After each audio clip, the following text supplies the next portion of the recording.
Welcome to the Mike and Alison After Hours podcast with your hosts, Mike Sheila and Alison Haas. Talking business with real business owners in the Mid-Atlantic region.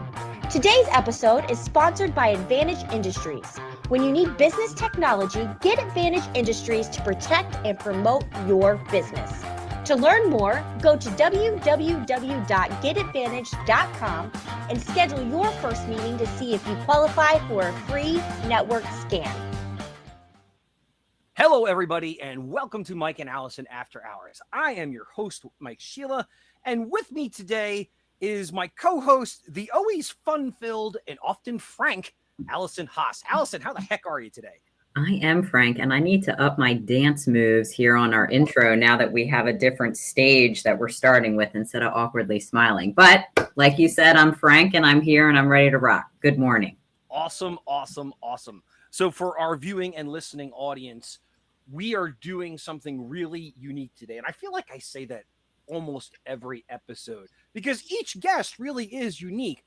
But this one, we're going on a slightly different path. I think our audience knows that Alison and I care deeply about the community.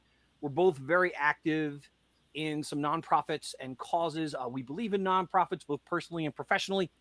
And this is Autism Awareness Month. And again, if you've listened to the show, you know by now that I have a 17-year-old son who is on the autism spectrum.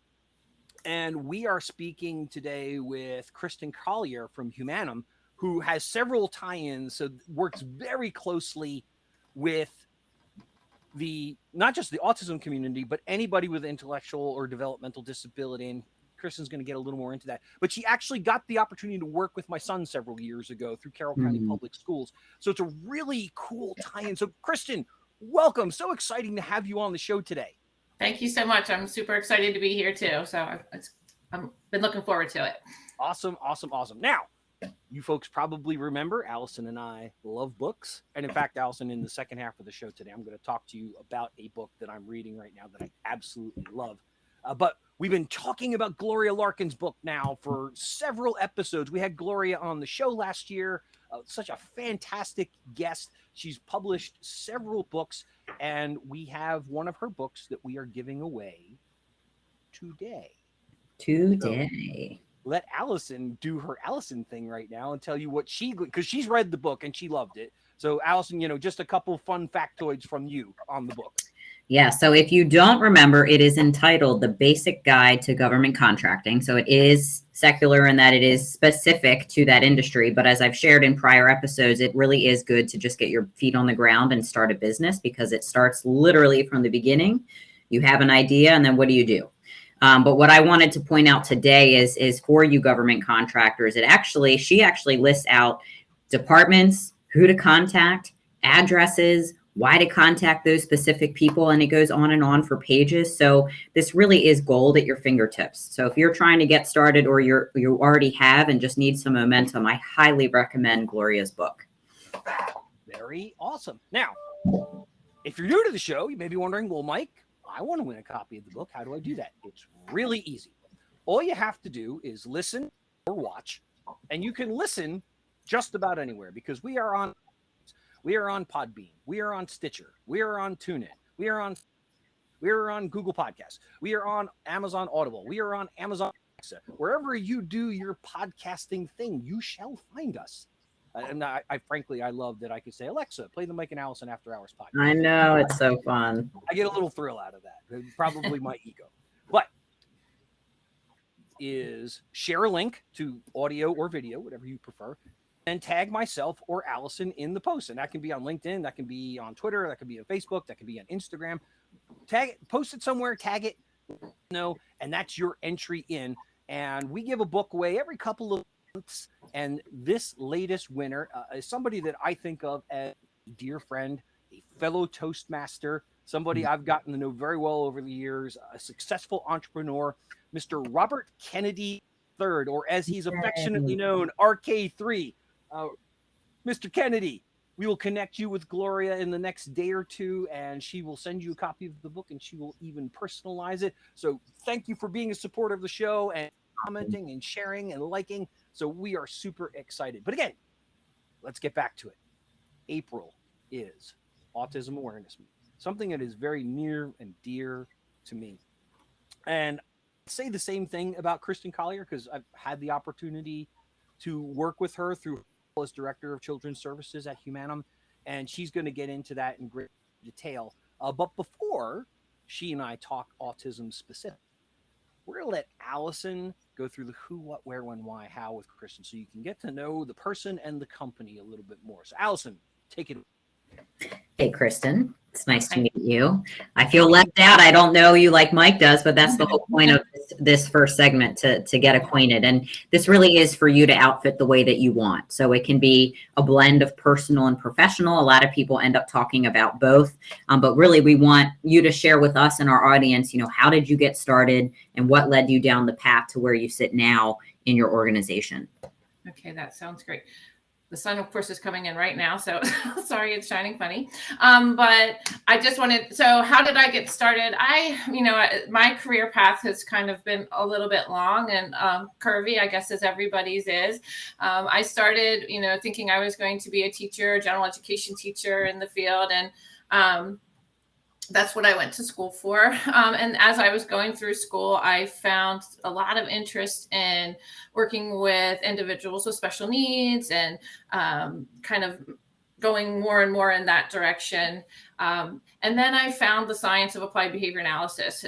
Even as an undergrad, that was one of my, I was a psych major at Western Maryland College in Westminster, Maryland.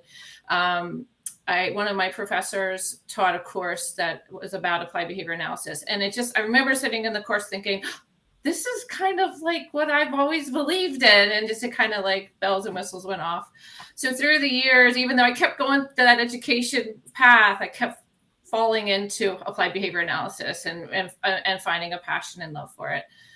So I worked and for graduate school, I worked with adults with intellectual disabilities in a not group home, like it's called alternative living units, living with the individuals while I was getting my master's degree. And I loved the field. I just loved the field. So I decided to get my master's in special education and human service management, also through Western Maryland College, but still kind of my career just kept going more and more into working with people with special needs and with applied behavior analysis. Then I had children and all that kind of stuff. And then when I wanted to get back into the workforce, I just really found a passion for children with autism and with that connection with applied behavior analysis, which is the science of behavior change. And that's kind of how my path led. And then in time, I just kept going, I really want to work in this field. There's a huge need in the field for helping families and helping children decrease gaps in their developmental milestones. And I just was like, I want to do this. So I developed a business plan. And I kind of was like, I started pitching it to people saying, and, my boss at the time was like, yeah, that sounds like it's really fun, and cool. And I was like, no, it's really the way the field's going. And I just kept kind of reaching out. So I kept just reaching out to people that I knew in the field who had programs that weren't quite working with children, but were also human service type related. So I finally pitched, I wanted to start a center for children with autism that directly used the treatment that was based in applied behavior analysis. And finally, somebody said, all right, let's do it. I was with one organization. They decided that they did it. We were doing it. We were going really well. But then I kept saying, Carroll County really needs this. I was in Harford County at the time. Carroll County really needs this. And that agency wasn't really willing to expand. So I reached out to Humanim. I had some contacts in the past with Humanim. I'd worked with them previously.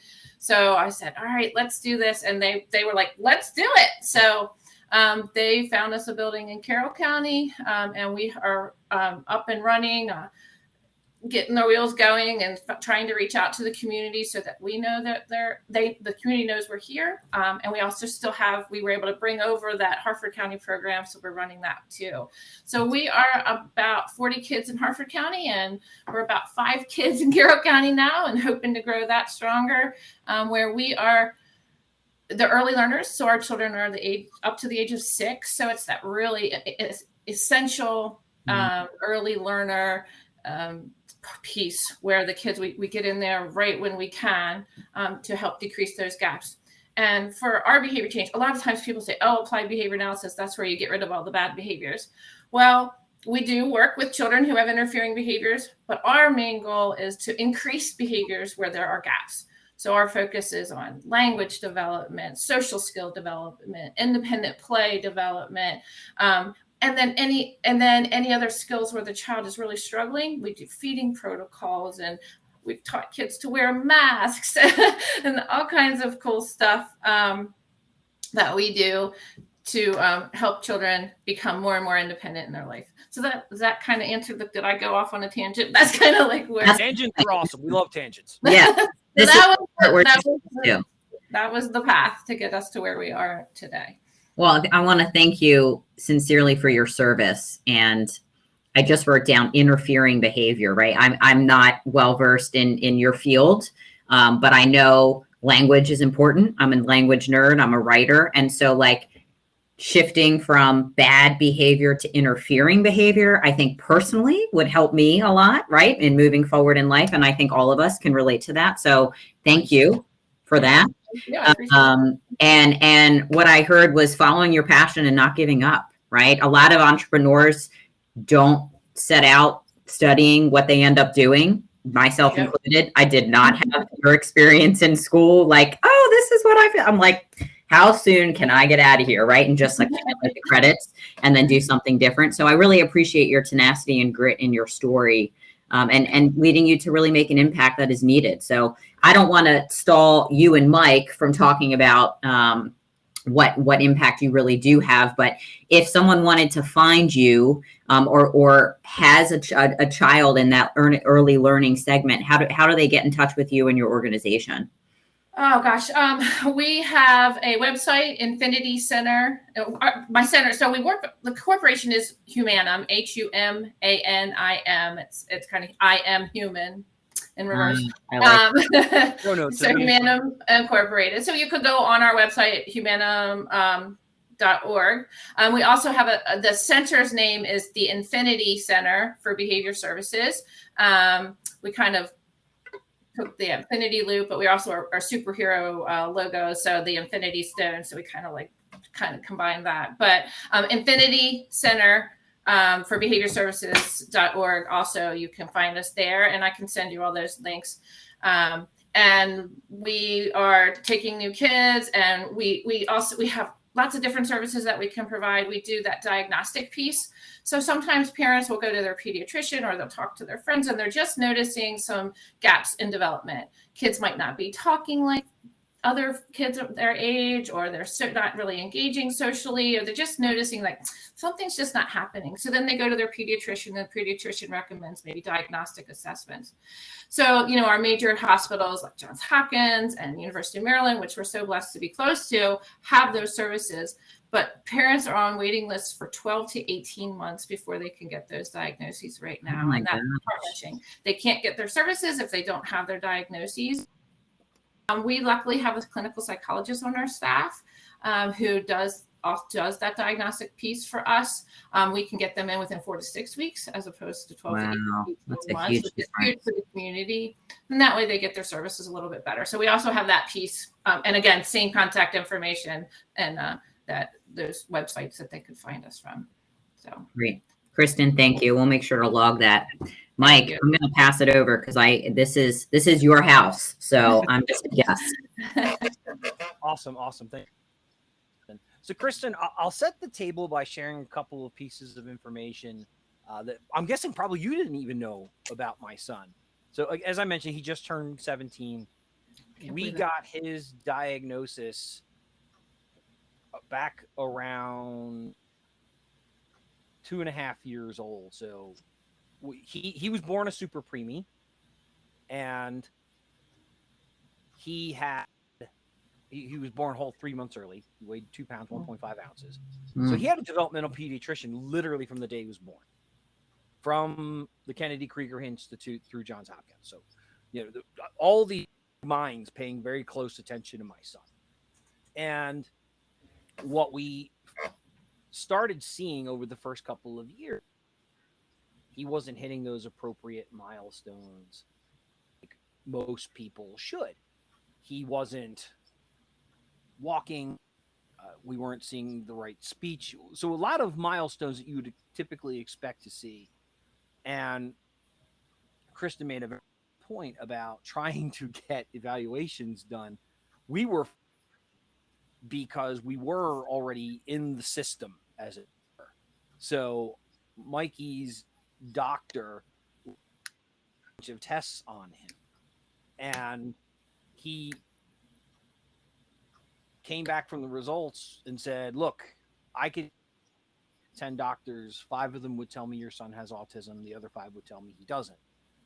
And my wife and I were both like, seriously? you guys can't tell?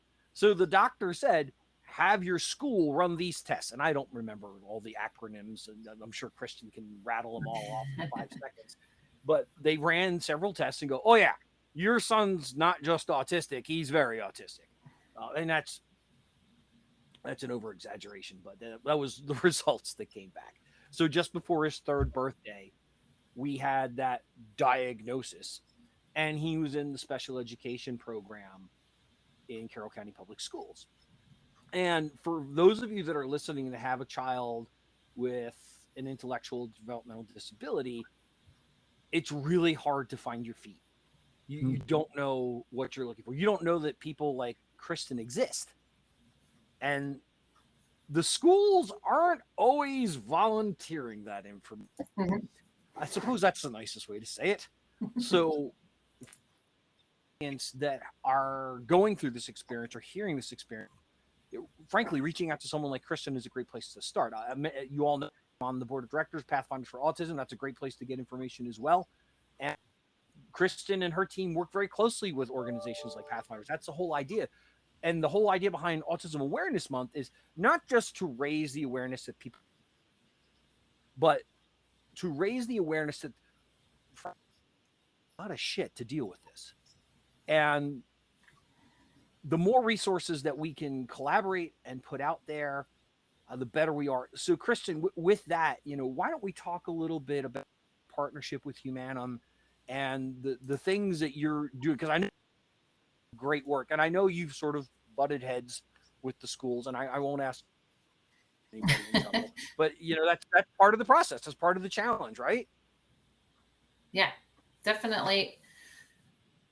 The school systems, kind of are like, so I guess we should start with applied behavior analysis, the science that we use. Agreed. I think that's a really important piece. That's the treatment methodology that we use. And ABA is the science of behavior change, like I said. And it's really looking at changing behavior in a different way than a lot of other people look at it.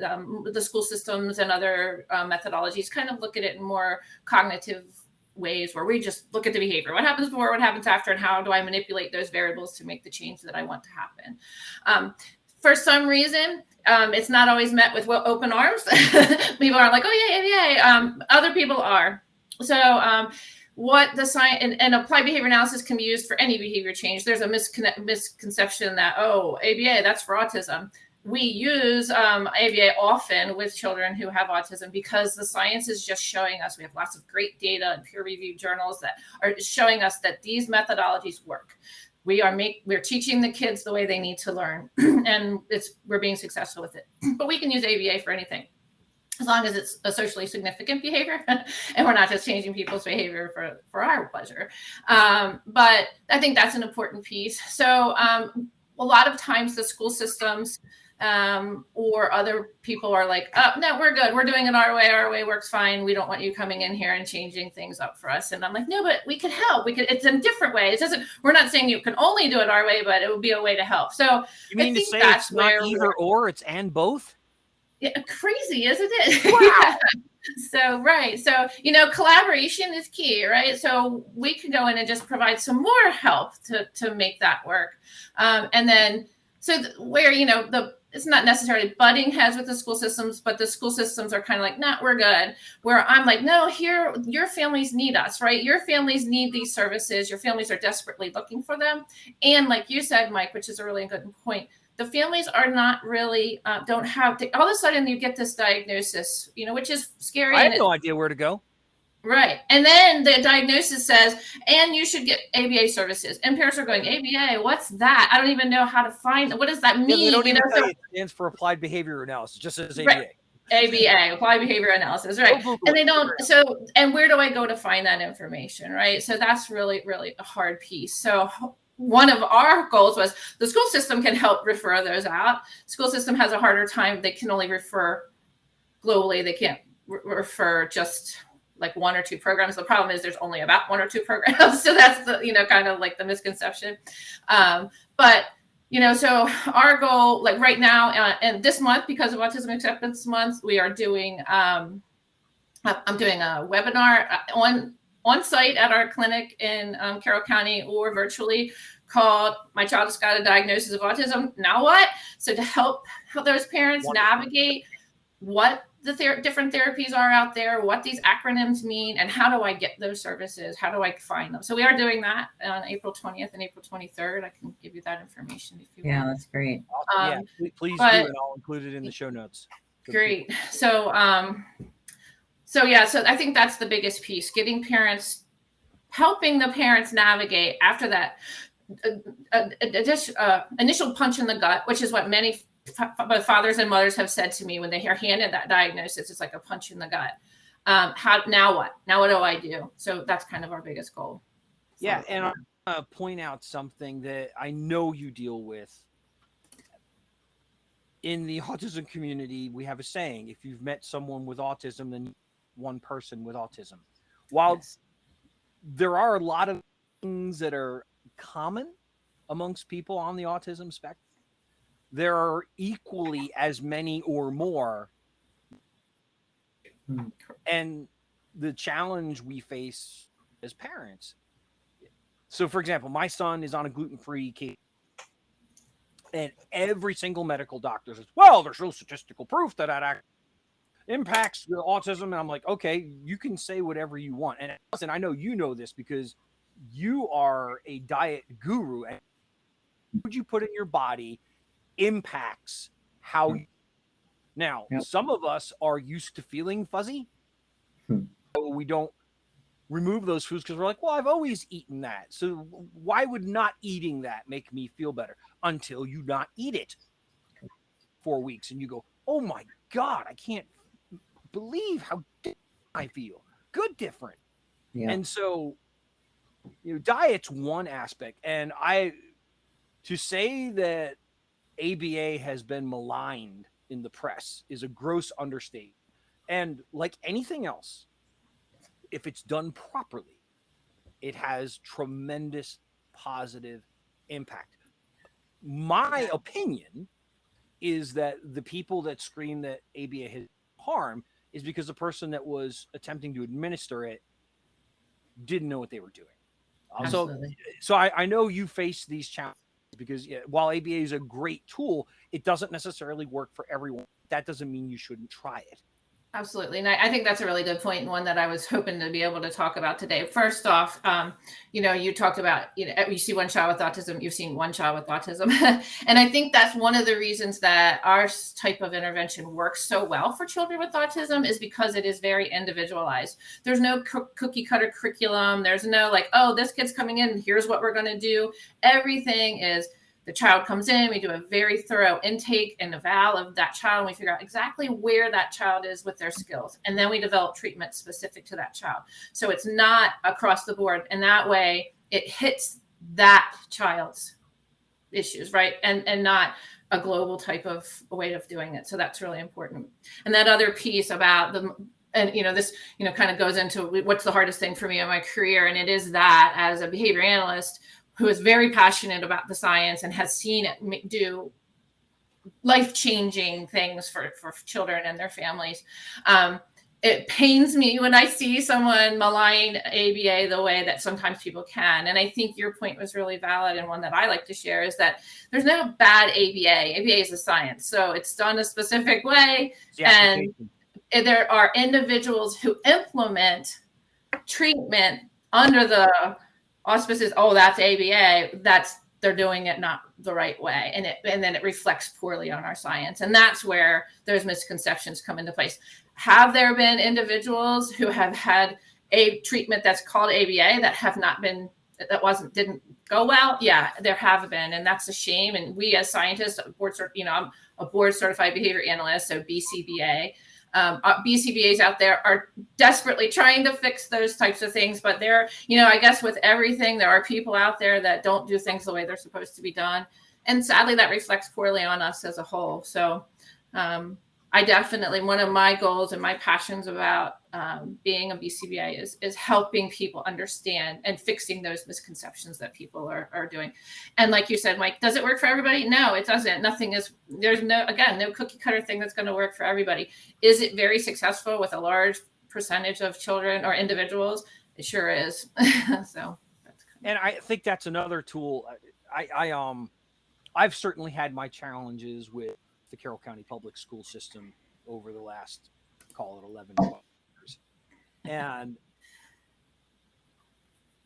I also recognize that they don't have the financial resources to get all the right people to do all the right things. That it's a balancing act. And, I've seen people apply a BIP for my son, a behavior improvement plan, that they had no business writing the BIP, but they were the most qualified person. That's sort of like being valedictorian of summer school. It's not exactly something you want to brag about. But I'm going to use that forever now.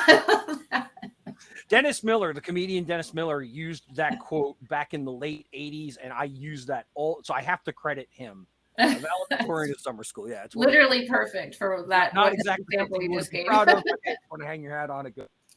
But that's a challenge that these school systems face. And it's not unique to them by any stretch of the imagination. Every public school system is faced with very real financial restraint on so that's why partnerships with programs like Humanim are so critically important to the success of our society. And I want to emphasize that, because yes, we are focusing on a specific segment of the society, which is the autism community. But when you help those people in that community productive, it has positive cascading effects that go through the rest of our business world. And that's how you can tie this back in. I'm sure most of you at one point or another have seen stories on Facebook or YouTube about the gentleman that owns a car wash and only hires people on the autism spectrum. Companies that focus on computer programming are now creating a niche around people that are on the autism spectrum that enjoy, because one of the common trends among people on the spectrum is they have this innate ability to focus. Detail-oriented stuff like coding fits how their brain functions. So there are emerging industries in the business world that are recognizing, well, hey, if I can get a young man or a young woman who's been through a program at Humanim has worked on adapting some of those behavioral issues so that they can interact, productive members of my company. So that ties it all the way back to what Alison and I like to talk about every week. There is no one way to do all of this. So Kristen, your parting thoughts, we'll give you a couple more minutes. Anything significant about Humanim that you want to bring to light for us today? Humanim as an agency is statewide. We've been around for over 50 years, providing all types of programming for children and adults with intellectual or other need-based issues. We have residential facilities. We do lots of different types of supports. We have a cool program called City Seeds, where we teach individuals to help make food, provide food for events and things like that. So that's a really cool piece. Specifically for us, our population of early learners, so that early intervention piece is essential. Like you said, Mike, leadership is essential, so for our what we do for these children extends lifelong for families and for the child themselves. But that comes from the leadership role. So, to go back to what you guys, programs can't exist without good leaders. So what I've seen is when we have that collaborative approach with school systems or pediatrician's office, it's that leader of that place saying, here's what we need to do. And we need to see that we can't, as a one person, one program do it. We need to extend it out. And the leader is the person that makes that happen. So there's directors of special education, superintendents of schools, the heads of the pediatrician practices, our CEO of Humanim, all of those people working together and creating really good, solid teams is what makes it successful. And I think that's a really important point for us. Alison, before we let Kristen go. I'm sorry. Your thoughts before we let Kristen go. Sorry. There was I don't know what happened. Technology. There's a lot of things popping up on my screen over here. It's nobody's fault, but no, Kristen, I think we could keep talking to you for a long time, right? The collaborative approach, the words that you're using, essential, and it starts from the ground up, right? So again, I extend my thanks and gratitude to you for helping the community and people that really, there's a gap, right? Like Mike said, he had no idea where to go. And there's a lot of people like that. Acronyms, like, how am I supposed to know what that means? Yeah. And somebody mentioned that to me last week, ABA, and I was like, I know what I think it means, has nothing to do with children with autism or science. So I didn't say anything in my pure, frank nature. But anyway, so thank you. It was a pleasure to meet you this morning. Thank you. It was wonderful. What a great way for us to highlight Autism Awareness Month or Autism Acceptance Month, whichever hashtag you prefer. Yeah, I like that. Use both. Why not, right? That's what I say. Use both. So, Kristen, thank you so much for joining Mike and Alison today. We really enjoyed you having on you. Awesome. Thank you for having me. I loved being here, and I look forward to hearing it all. Have a great day, everybody. Thanks, Kristen. Thank you. So a cool departure from our normal. Hey, I'm all for that. You know that. And especially when it tugs at your heartstrings, right? Yours exactly. And I have friends who are behavior analysts. And I know other, family members that have children like you. So it's important to take a sidetrack, if you will, but it's all related in the end, I believe. Yeah. And that's what I wanted to highlight is I think it happened in parallel. I didn't realize I was doing it consciously, but as you and I talk all the time, I read a lot, and I read books on neuroplasticity and Sane New World. Well, it was one of the first books I think I recommended to you was Sane New World, and the notion that our brains are not a fixed item, right? That it's like a computer in that you can add data, you can remove data. The more good data you get in, the better it performs. The more bad data you put in, the worse it performs. And to continue that analogy, not everybody's computer is built the same. Sometimes the computers are impacted by birth. Sometimes the computers are impacted by diet. Sometimes the computers are impacted by our environment. And the really frustrating thing about it is there's no consistent one thing you can point to and say that's what's doing this. Everybody's heard nurture versus nature, and the unfortunate answer to that is it's a little bit of both. Yeah, that absolutely. Nurture as well as nature positively and negatively impact us. Now, some people are more resilient than others. That is in part due to the environment that they grew up in. Some people are less resilient. That is in part due to the environment that they grew up in. And again, I mentioned your expertise in diet because I know that you've worked through and you've struggled through many things. If you've not read The Addict in Aisle 7, go and read it because Alison talks about that to a great extent. But a clear path between how your focus on the right, which is another important thing. The right diet for you might not be the right diet for me. That doesn't mean they're good or bad. They really do have to be personalized, and they can have such a positive impact. Well, we can talk about diet for a long time. I mean, I Thank you for planting the seed. For me, and it's funny because a lot of sales books talk about taking care of yourself physically to be a good salesperson. Yep, And but to they be don't a really get into detail. professional. No. And like, so what does that mean? And unfortunately, like I'm going to go to the office in a little bit and I'm going to take my packed food because when you walk into the kitchen island, it's riddled with anything but nourishing things, right? It's the cheap you buy in bulk and there's 6,000 ingredients on the back. Key for anyone listening, when you can't pronounce the ingredients in a food, it's probably not the best choice for you. And you said the perfect thing. What works for me may not work for you. And I talk about that in my book, but I also have learned to be a little bit more open because also what I ate when I wrote that book is not what I eat today. Like just like our brains aren't set, our bodies aren't set. You know, life happens, hormones change, our physical states change, whatever. And so I absolutely attribute to what I eat in part with my clarity every day, like you said, and my ability to rise and grind. And, you know, I've been through a lot of trauma, literally the last few months. And had I strayed And that impacts you. It absolutely does. And had I reverted back to eating things that don't work for me personally, I don't know that I would be in as stable and sane of a place as I am now. And, you know, I was thinking about it while you two were talking. My mom has MS. For anyone that listens regularly, you know that. Anyone that's just tuning in, you do now.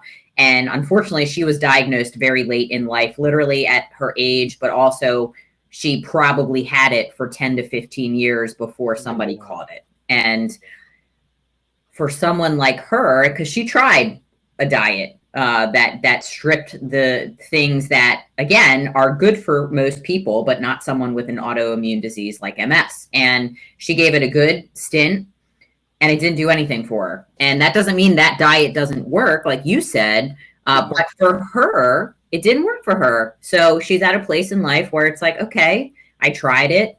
It was harder to not eat those things than it was to whatever. Clearly I can go on and on about this, but if you're listening, you're like, what does this have to do with anything? I mean, everything. Everything. And what you said about clarity, like you don't know you're in a fog because you're always in a fog.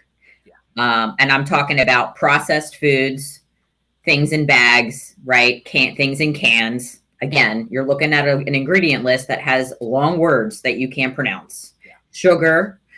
And trust me, I get it. Sugar is hard to not eat. And the more you eat it, that you can buy in bags off of a shelf and nobody will arrest you. Yeah. And people, when they hear I don't eat dessert and haven't in almost 5 years, shit their pants. Right. And they're like, I don't get it. And I'm like, I know I didn't get it either, but I don't want it because I haven't had it. And therefore I'm not kicking in that allergy and that craving to want more of it because I'm not having it. And I'm clear as day. And okay, I'm a little more on the sensitive side, right? We've talked about FODMAP. I definitely am in that camp.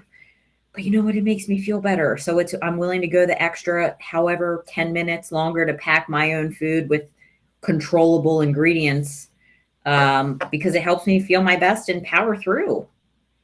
Yeah. So for our viewing audience, and our listening audience can do this too, for some fun, go back and watch the first couple episodes of Mike and Alison After Hours. You will notice that I am a big fat man in those videos. I weighed 50 pounds more than I do right now. Which is amazing. I have struggled with my weight most of my life. My mom was a very heavy-set woman. My dad was a heavy-set man. And I've gone through these. I'll get down to a good weight and then I'll give up on it. I'll get down to a good weight and I'll give up on it. So I have been as much as 270 pounds a couple of times in my life. I'm 6 foot tall on the nose, just for perspective. I currently weigh 218. That's amazing, Mike. So here's why I tell you that. What I learned about myself is when I was in college, the no fat diet worked really well for me, but I was 21 years old and I was exercising 5 days a week. You know, I was at my peak, I weighed 187 and I could bench press, I think, 220. So I wasn't an Adonis, but I was in good shape. Mm-hmm. Now at the ripe old age of 49, it's a bigger challenge for me to get there. And what I have, if I were following the diet that I followed then, I would not have the success. I learned that I can't eat bread carbohydrates. They give me the worst brain fog. Sugar is not good for me, but I can occasionally eat sugar and not feel awful. But if I have any regular kind of bread, I feel awful, which means that I can't drink beer. And anybody that's known me for a long period of time knows that I love beer.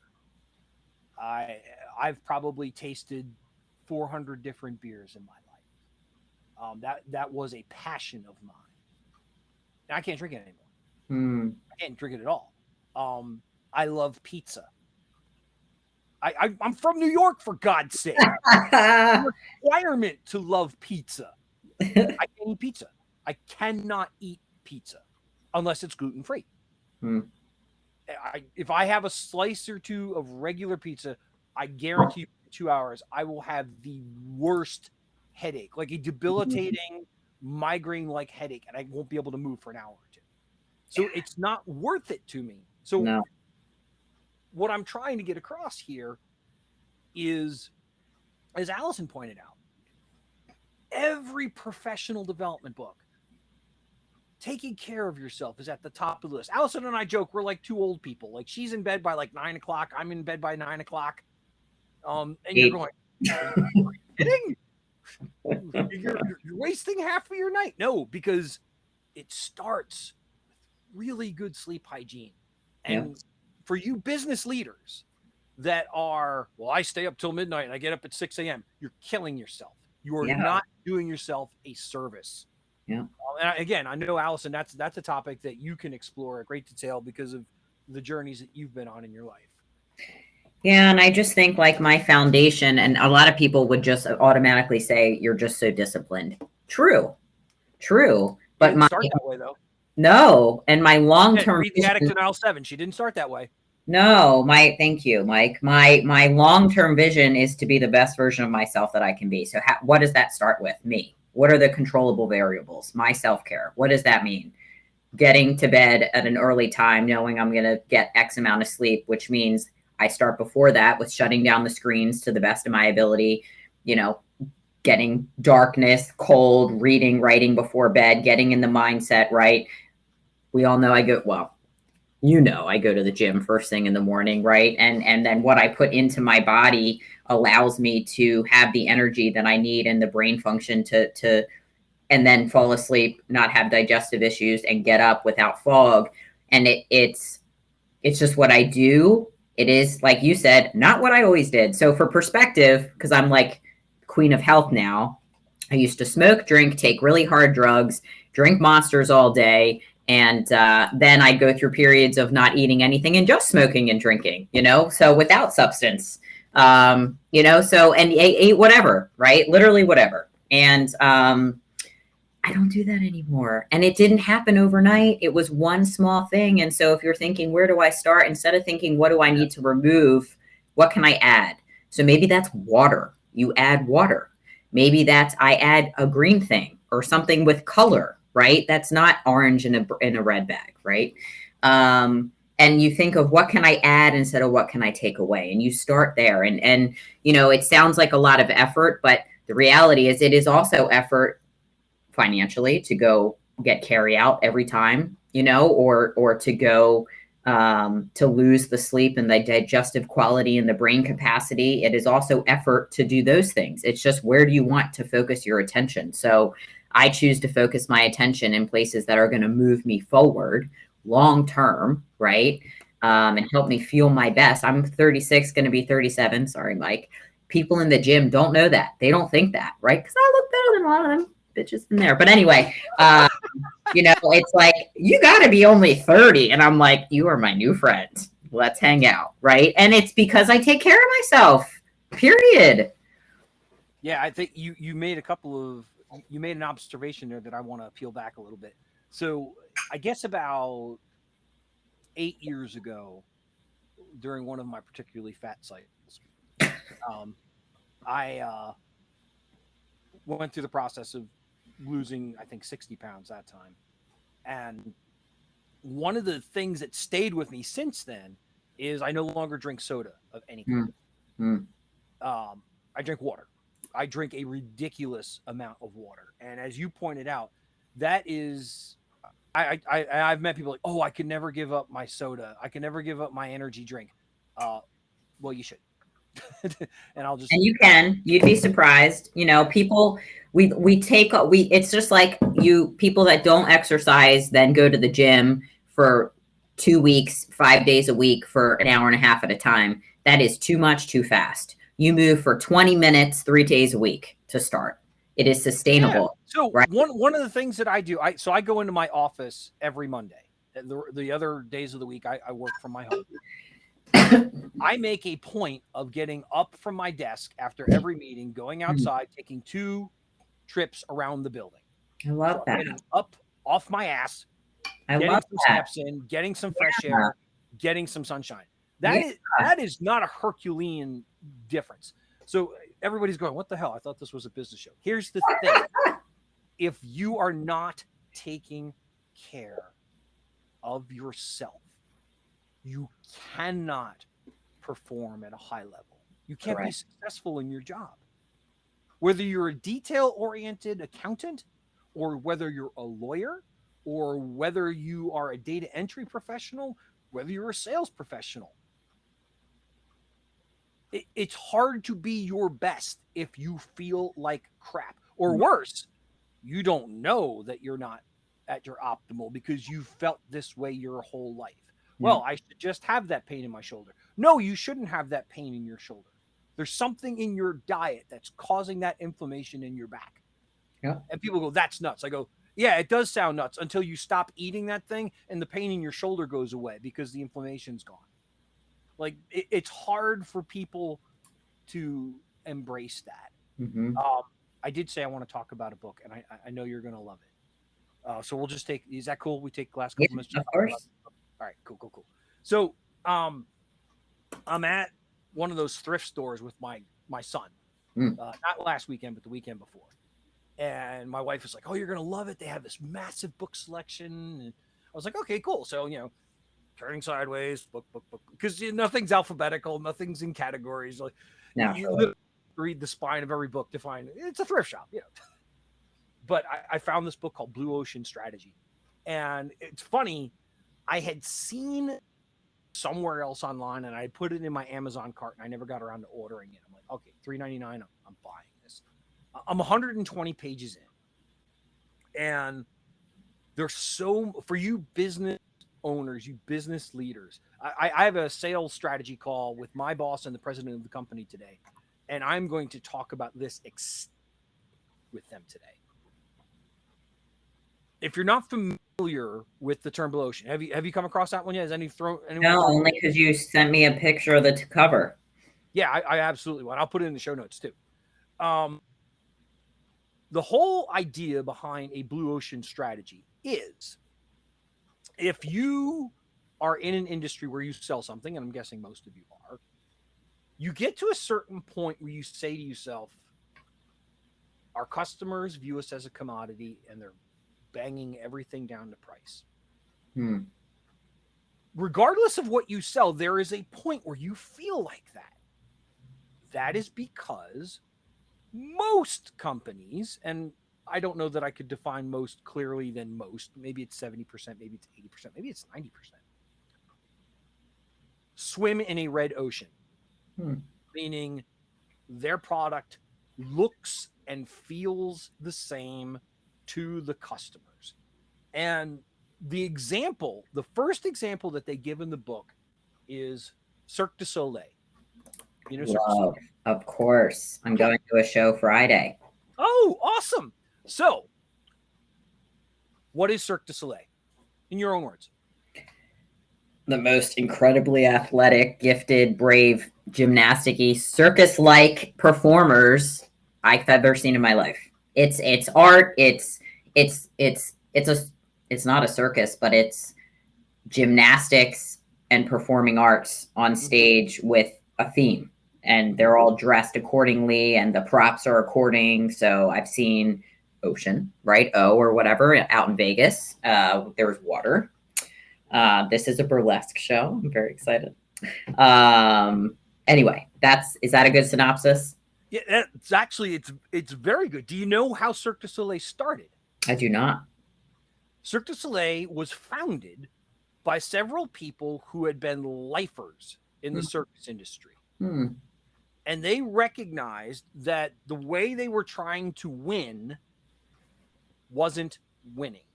So the mindset in the circus industry before Cirque du Soleil started was 3-ring circus, lots of stimulation to the audience, getting the biggest names in circus to perform, and selling popcorn for $10 a bucket, because that's where you really make your money. Get them in cheap and then sell them concessions that are grossly overpriced.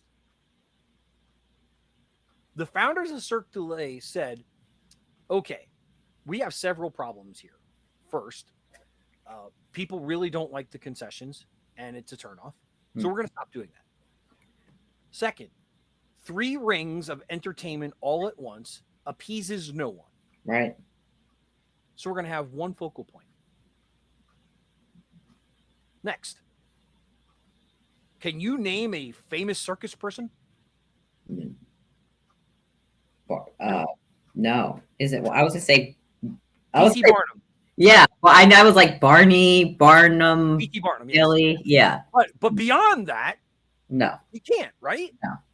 You know why? Because we're not in the circus industry. Now, circus people go, oh, that's so-and-so. And the audience doesn't care. What they instead did was started getting very young, very talented gymnasts, as you pointed out. Yeah, for sure. Absolutely. Athletic people that otherwise don't really have a place to go. You know, think about it. You ever wonder what the people that participate in the Olympics do the rest of the year? They train. Right. Right. Think about gymnasts. Is that a career? I'm a gymnast. Well, if you're in Cirque du Soleil, it is. Yep. The other thing they realized was people spend their money, their entertainment dollars, going to the theater. Which is why I loved your description. Yeah. Because you hit on everything that resonates about Cirque du Soleil. Yeah. So it was born out of the circus. They stripped out the things that they learned their audience didn't care about, and they incorporated something from a comparable industry to make them successful. And I know I've given this example before, but what kind of smartphone do you have, Alison? iPhone. You have an iPhone. So do I. Okay, great. 20 years ago, what did you have? Nothing. Wait. Nothing. No, I did. How old? Yeah. BlackBerry, maybe? You had a BlackBerry. Why don't you have a BlackBerry anymore? They still make them. Outdated. No. Just no. Not modern, not hip, makes no sense. They actually work really well. Yeah. But Apple saw a way to disrupt the marketplace and create something that greatly appealed to the masses. So it could work for personal and it could work for professional. Because I'm sure you remember there was a point where BlackBerry was just for the boss. Right. Like the VP, the director, the C levels. You know what I also had was Nextel, so my dad could walkie-talkie me and creep me out because I was doing things I wasn't supposed to be doing, and I'd be like, "He's here." Yeah. Go, Alison, what are you doing? I'm like, "Oh my god, I gotta go." But so yeah, the Apple saw an opportunity to innovate. Now they still have a strong place in the market, but Samsung probably has an equal footing or close to it. But where's BlackBerry? They're less than 5% of the marketplace now. Because Apple said, well, people love these crackberries. Remember, they call them crackberries. Yes. They love these blackberries. How do we make it better? So I say that to you, my viewing and listening audience. Take a look at your business. Are you swimming with the sharks in a red ocean? Or are you willing to take a hard look and say, why does my customer care about this? Can I swim out to a blue ocean where I don't have to worry about the sharks eating up all of my catch? I love that. And it's a phenomenal book. It's really got my gears turning, and it's coming at a very timely period for my business professionally. So, Alison, your parting thoughts today? I've so enjoyed this conversation. Yeah, we went in a lot of different directions, and I think ultimately it's all aligned. And I appreciate that, and I love that's how our brains work, right? So, thank you for that. I thank you, audience, for hanging in there with us. I know we darted around, but for good cause. Yeah, go back and watch it a second time or third time, because I promise you'll pick up something every single time you do. So for Alison Haas, I am Mike Sheila. Thank you for watching and listening to Mike and Alison After Hours. And remember, folks, people helping people. It's powerful stuff. Thanks. Thank you for joining Mike and Alison After Hours. Tune in next time for another great business owner sharing valuable industry ideas. Want to be a guest on our show? Contact us at answers@getadvantage.com.